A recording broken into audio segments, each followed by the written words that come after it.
Hey everyone, it's Ben Hardy here, and I know this is a little bit weird for a second channel video, but I am running so late today that the only way that we're gonna have a video for the second channel is if I do it while I am driving to go do what I need to do.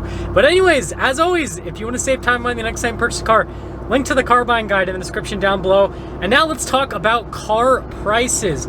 So I am seeing a trend that was kind of slow at the initial portion, but kind of like speed up over time, just become more and more popular with dealerships over the last few months. And the trend is dealerships are no longer charging over MSRP for as many vehicles. We all know that used car prices have, dropped slightly over the last few months, but the big news is with new car prices. Like I said, dealerships aren't charging over MSRP as much, and there's a number of reasons as to why this is happening. The first reason as to why I think this is happening is because most manufacturers have not necessarily come into contact with more supplies. With all the supply chain issues, they've just figured out how to navigate the issues a little bit better. And this is probably the worst vehicle to do this video in because there's so much wind noise. Dang you, Wrangler. But anyways, manufacturers basically have a better hold of the supply chain issues, even though they don't necessarily have more supplies than they did before, which just equates to them being able to release more vehicles, which alleviates pressure on the market. It basically, kind of evens out the supply and demand a little bit more. So that's the first thing that's been happening. The second thing that's been happening is dealerships are finally starting to see that if they charge over MSRP, they're going to lose long-time customers, and they're going to lose customers in a longer time frame. So again, dealerships are like, okay, hey, this is just the market value, we'll still keep our customers. But then what was happening is people were just not buying from those dealerships anymore that were charging, significant premiums over sticker. And so then what in turn basically started happening is dealerships that were charging sticker or under sticker got their order banks completely filled, and they now have loyal customers that were loyal customers for other dealerships. Hopefully that makes sense. And so since dealerships can kind of like see this happening right in front of them, they're like, oh, hey, this person that used to buy cars from us all the time is now going and buying from another dealership. Or not only are they buying from another dealership, but they're okay with waiting on a super long wait list at another dealership.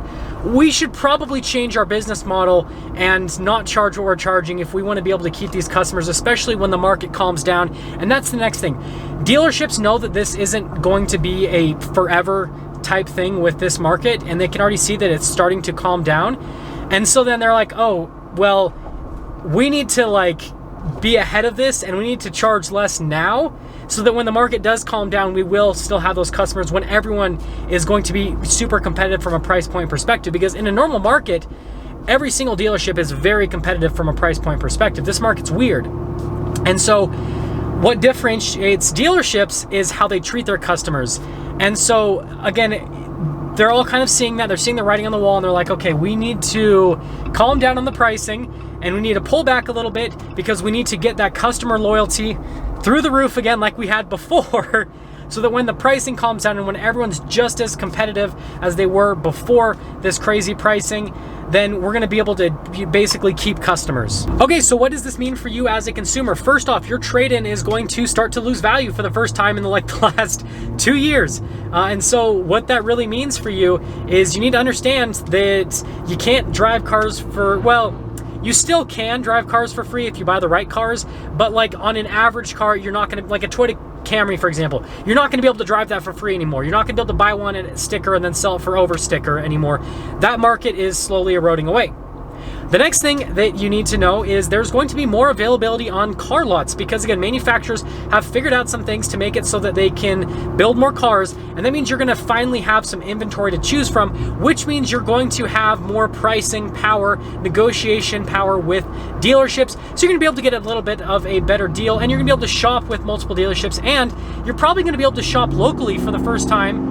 Gotta love that V8. For the first time in the last little bit, because a lot of your, especially if you live in a smaller town, a lot of your local dealerships are gonna have to be more competitive from a price point perspective to keep you purchasing with them, since they don't have the pricing power that they used to. And so basically, we are slowly shifting back into a buyer's market, away from a seller's market. And so, yeah, should be pretty good news all around. Anyways, that's gonna sum things up. I'll see you guys.